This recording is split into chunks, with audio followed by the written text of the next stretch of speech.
Morning बच्चों, आपकी हिंदी कक्षा में आपका स्वागत है। और आज जैसा कि मैं एक बार आप लोगों को पत्र लेखन तो बता चुकी हूँ, लेकिन मैं रिवाइज करवा रही हूँ। एक बार रिवीजन भी दे देती हूँ पत्र लेखन, ताकि आपको फिर से समझ में आ जाए कि पत्र हमें कैसे लिखना है। बीच बीच में थोड़ा थोड़ा ग्रामर बीच बीच में देते रहने से, पढ़ाते रहने से आप लोग को भूलेगा नहीं, इसलिए मैं पत्र लेखन आज फिर रिवाइज करवा देती हूँ। आप लोग के उसमें अनौपचारिक पत्र है। कौन सा पत्र है? अनौपचारिक पत्र। अनौपचारिक पत्र, पत्र लेखन क्या है? उपयोगी कला है। पहले के ज़माने में तो पत्र लिखते थे। अभी आप लोग हंसेंगे कि अभी तो मोबाइल का ज़माना है, पत्र कौन लिखता है, लेकिन पत्र ऐसा चीज़ है जिसे हम सहेज के रख सकते हैं, यादों के रूप में बना सकते हैं। मोबाइल का एसएमएस तो तुरंत डिलीट हो जाता है। पत्र लिखने की परंपरा प्राचीन पुराने ज़माने से चली आ रही है। पत्र अपने मन की भावना, माने आपके मन में जो चल रहा है उसको वाणी, उसको बात देने का उत्तम साधन है। जीवन में सफल होने के लिए, जीवन में आपको सफल होना है तो प्रभावी पत्र लेखन, माने इफेक्टिव होना चाहिए पत्र, ताकि जो पत्र आप लिख रहे हैं वो दूसरे को सुन के, पढ़ के उसको असर पड़े, प्रभावित करे। इसलिए बोल रहा है पत्र लेखन, प्रभावी पत्र लेखन की क्षमता होनी चाहिए। पत्र लेखन में क्या क्या ज़रूरी है? पत्र की भाषा, पत्र पालने वाले के मानसिक स्तर के रूप में, मैंने पत्र जो पाने वाला है उसका मन स्थिति कैसा है, उसका मानसिक स्तर कैसा है, वो समझ सकता है, उसके अनुसार होना चाहिए। पत्र में सरल और छोटे वाक्य, पत्र में क्या है? सीधा साधा और छोटा सा वाक्य का प्रयोग होना चाहिए। पत्र में अनावश्यक, मैंने बिना मतलब का बात, बिना मतलब का विस्तार, बिना मतलब का विस्तृत रूप से पत्र नहीं लिखना चाहिए।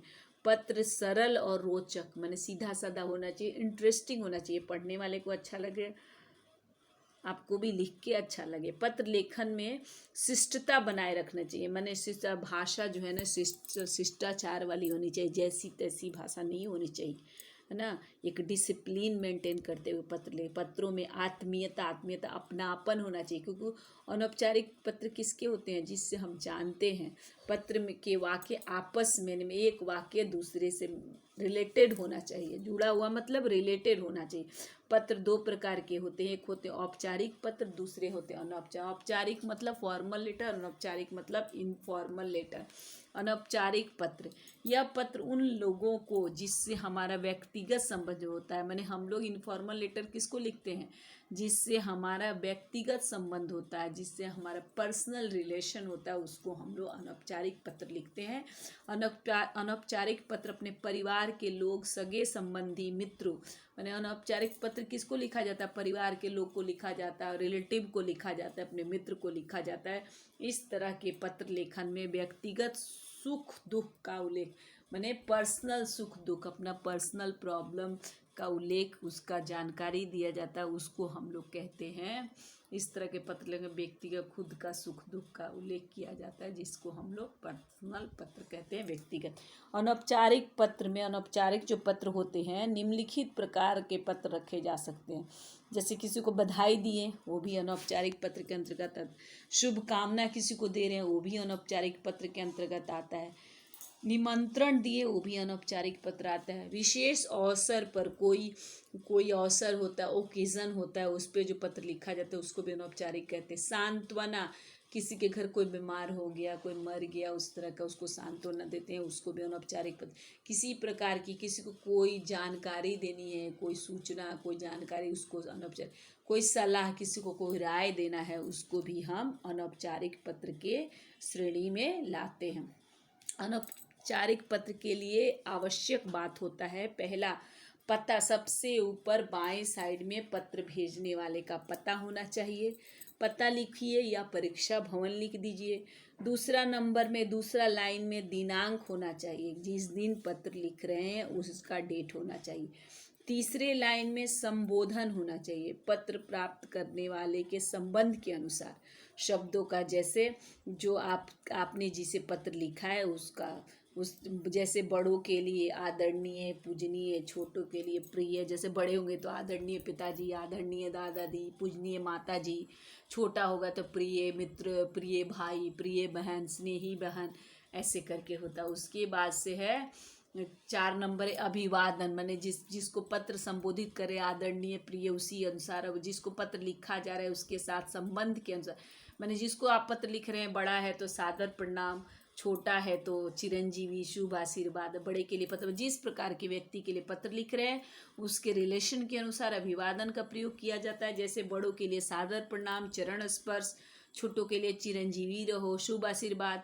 पत्र की विषय वस्तु, पत्र लेखन, लेखक पत्र प्राप्त करने वाले से कुछ कहना चाहता है तो पत्र माने पत्र लेखक, लेखक का मतलब होता है लिखने वाला। पत्र लिखने वाला पत्र जिसके पास भेज रहा है, जो पत्र प्राप्त करने वाला है, उससे कुछ कहना चाहता है तो शुभ आशीर्वाद जो भी होगा उसके अगले लाइन से हम लोग लिखते हैं पत्र की विषय वस्तु लिखते हैं, माने क्या पत्र, क्यों पत्र आप लिख रहे हैं। तो उसके बाद पत्र का समापन, उसके बाद देते थे पत्र को समाप्त करते हैं।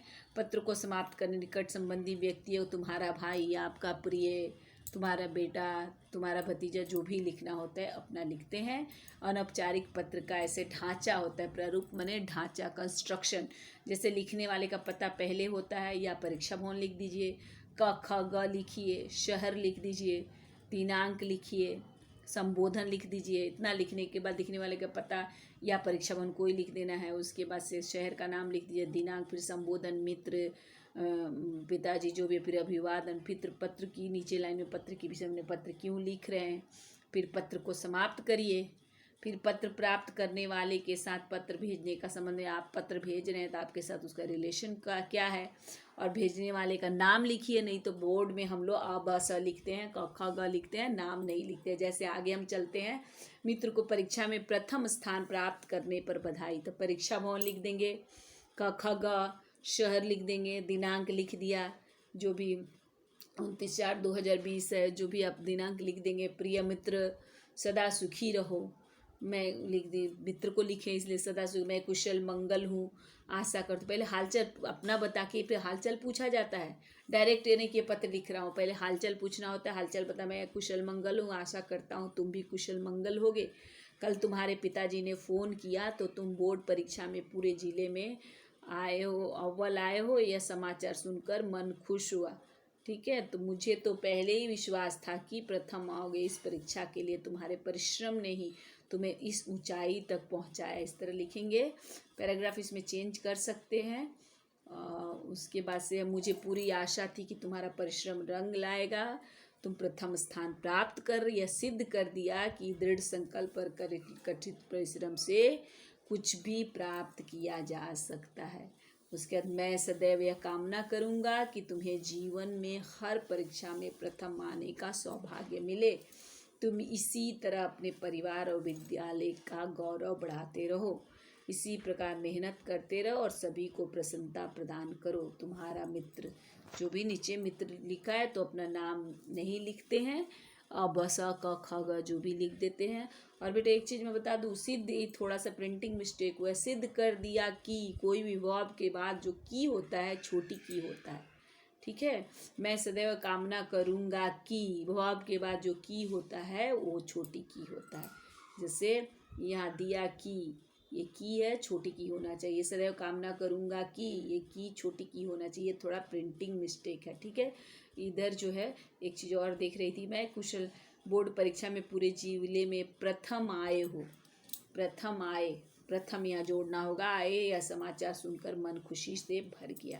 तो यहाँ प्रथम और हमेशा वर्ब के साथ जो की होता है वो छोटी की होता है। इस प्रकार बेटा इस तरह पत्र लिखा जाएगा।